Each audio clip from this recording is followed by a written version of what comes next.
Hi everyone, great to see you've made it to Theme 6, Episode 4 of innerVIVID, the project that gets people talking about what it is to be human and food. We seem to talk a lot about food. In this episode, we ask our innerVIVID team just whether or not there is such a thing as a soul.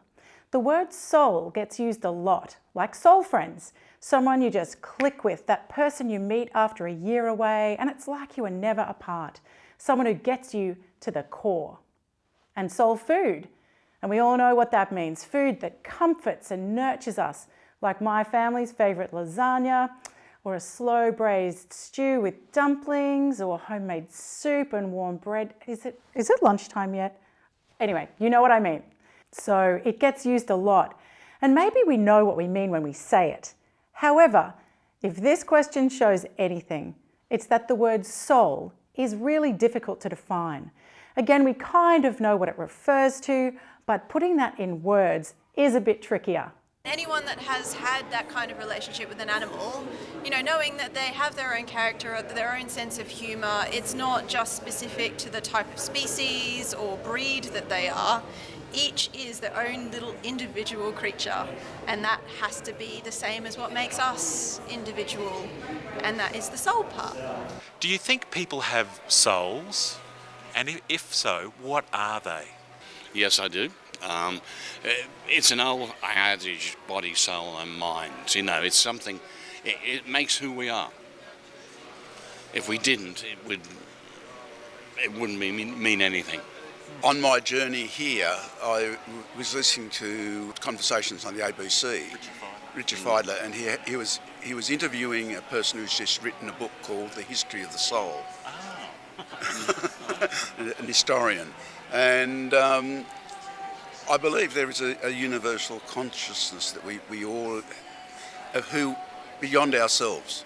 And if you want to use the word soul to describe that, I'm happy to do so. You think people have souls, and if so, what are they? I do believe people have souls. My experience of that is when my father-in-law died in 2007, we weren't there when he died, and my wife wanted to have a viewing. And I remember standing there in the viewing room, seeing my father-in-law in a coffin, and recognising that what we knew and what we loved wasn't there anymore. That was him physically, but the person that we loved and knew wasn't there anymore. I think there's something of an animating principle in that our souls are that animating principle that we engage with, that I don't quite know what the language is around that, but whatever the person is to me was a realisation that the person is more than just the physicality. There's something so much more significantly deep there, and it was that direct experience with my own father-in-law's death and having to then navigate his funeral. So our question for this episode is... Tied up with the ideas of death and dying is the concept of the soul. What is it really, and why does this idea make a difference? I think the idea of a soul makes a difference because it causes us to question what has happened at the time of death. When somebody has passed away, it can feel that the body has become a shell, that there's an emptiness to that person. We can see that there is no life force within that person.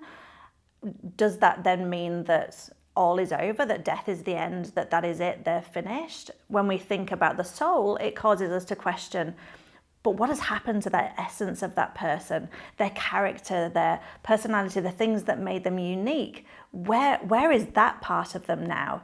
And so I think that exploration between body and soul, causes us to think a little bit about what happens after death. Is that person no longer? Or we think about people resting in peace.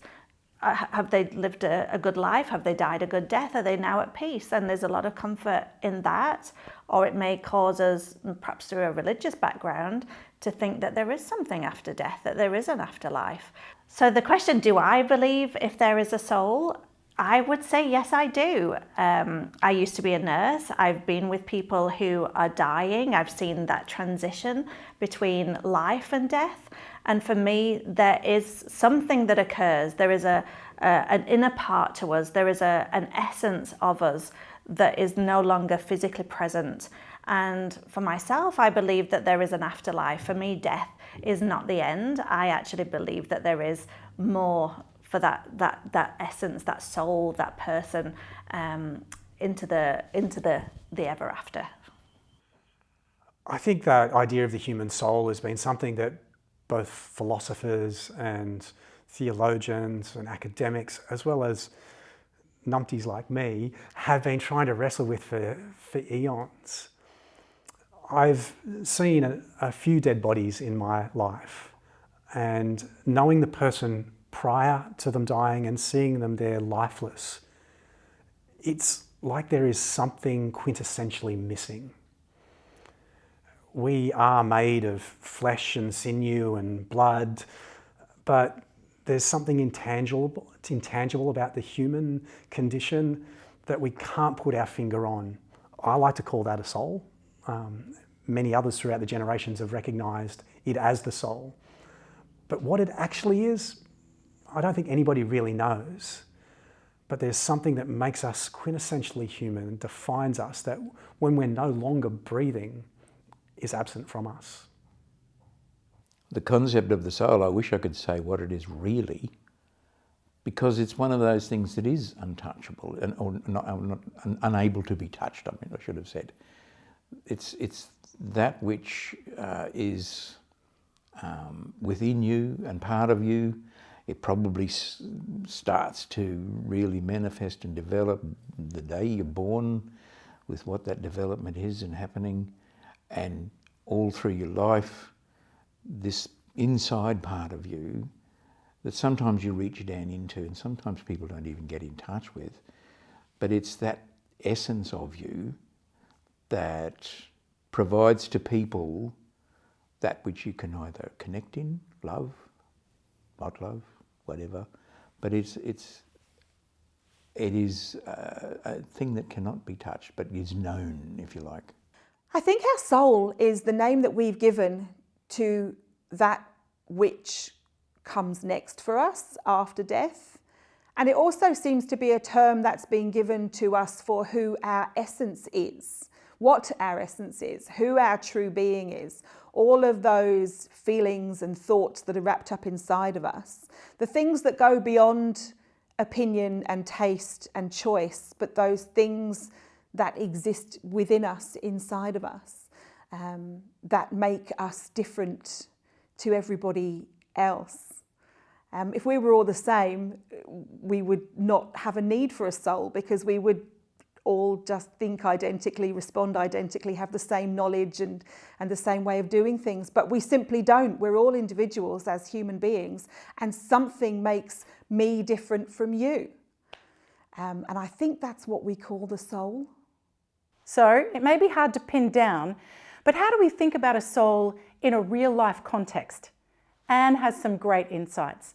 And what have you learned about the soul and us humans, and how does it make a difference? Yeah, it's a really interesting question. When I worked clinically, I worked in an acquired brain injury ward. And that for me, I just get a sense that there's something more to us than how our brains fire.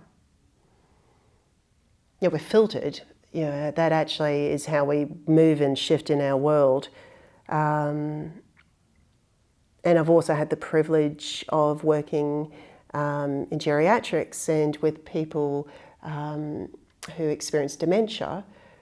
So this idea of how we're wired and how we think, there is value to a person that's deeper than that. And there is a presence that is deeper than that. And the word that comes to mind is heart.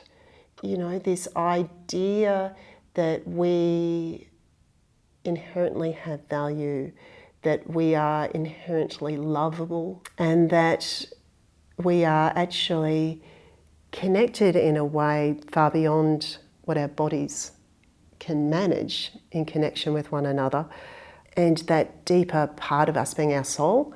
If we're just a bunch of electrical wiring, we're not much more than robots. So how do we honour and love one another if we don't actually see each other's soul? How do we try to conceptualize something like a soul? And I think part of the reason why it's a scary question is because if we define it, does it take away what it is? Like sometimes there's this idea that we really try to like pin down a concept, we actually lose the concept itself.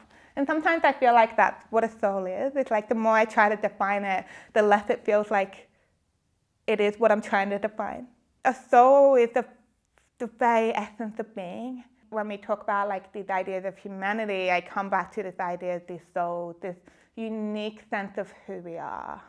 And I think at the moment, I ponder on this idea, maybe this is the purest form of things. Like it is, essence of who we are. Yes. I think it makes a huge difference. Like, because if I think of it connect to our humanity, I think it's so important to be connected to our humanity. It makes a difference because it reminds us of, that we're people of worth and value. We have uniqueness, but we also have, we're allowed to exist. And existing is a beautiful thing that offers so much to the world, purely just because you exist, but nothing more than that. And I think it's so important because it also reminds us that everybody else is the same. They have value, they have worth purely because they exist. Not for the work they put out or for they say the right things or do the right things. It's just simply because they are. They're a soul in this world. And that is worthy of being curious about and wanting to connect with. So I think, souls are interesting concepts, but I think they bring life and a sense of who we are into the world. That's probably the best way I can try and get there right now. Yeah, I think the soul is a way of marking a particular dimension of being a person or being a self, particularly that dimension about how we relate ourselves to ourselves as people, as selves. And the soul marks that kind of self-relating dimension that somehow transcends the immediate functions of the body, right? So, if we talk about the body in terms of, pumping blood and breathing and all those absolutely vital aspects of being a body, then there's this other dimension of how we actually relate to ourselves, which isn't bound up with any immediate bodily function. It's somehow this aspect of being a self, or being a body that relates itself to itself. And I think that's what often is marked by the soul. And this idea that the soul somehow survives death is the idea that essential part of what makes us who we are as people, how we relate to ourselves, can in one way or another transcend even the dying of the body, or at least that's what some cultures and religions think. And why does it make a difference? Because, again, the soul, if it's about that self-relating, that there's all kinds of extremely productive and unique capacities that come along with that capacity to self-relate. For instance, language, right? Language is entirely bound up with the possibility of relating to ourselves. I think some of the stuff about a soul is people wanting to know that when they've gone, they kind of leave something behind. And so there's all sorts of language put around that, but I think at its heart we want to know that we're more than just flesh and bones, more than just our physical bodies, and that when this bit is gone, there'll be something. And we try and put words around that, and soul language is part of trying to describe what that might be about, I think. That question, of all the kind of the questions I've kind of explored, is one that I found very powerful, and there's a kind of a story to it. When I was young, I was actually trained as a scientist, and when I came into the world of faith, I kind of read books that were much more aligned with a kind of a fairly straightforward view of the world. And so I was someone who wouldn't actually hold that there was a soul. And certainly I would say, you can look at experiments where people tried to measure the weight of people when they were alive or when they died to see, was there a difference in the weight because of the soul leaving the body? And you kind of go like, well, that's balmy. But the older I've got, the more I've needed a word to talk about the existence of what we are that isn't just the physical, material sense of ourselves, isn't just the mental space, our capacities, someone's brain capacity, and isn't just, in a sense, the emotions, but somehow gathers all this together. And the word I am actually coming back to is soul. And it seems to me that soul is a way of us talking about the profoundness of what it is to be human, and why us being us is not quite the same as a sheep being a sheep, or even a dog being a dog. But we have something about being human that actually is quite unique. And for me, that word soul's actually got some currency there. It actually works. What do you reckon? Do humans have a soul? Is it a life force? Is it our essence? What happens when we die? Does it go on? Where does it go?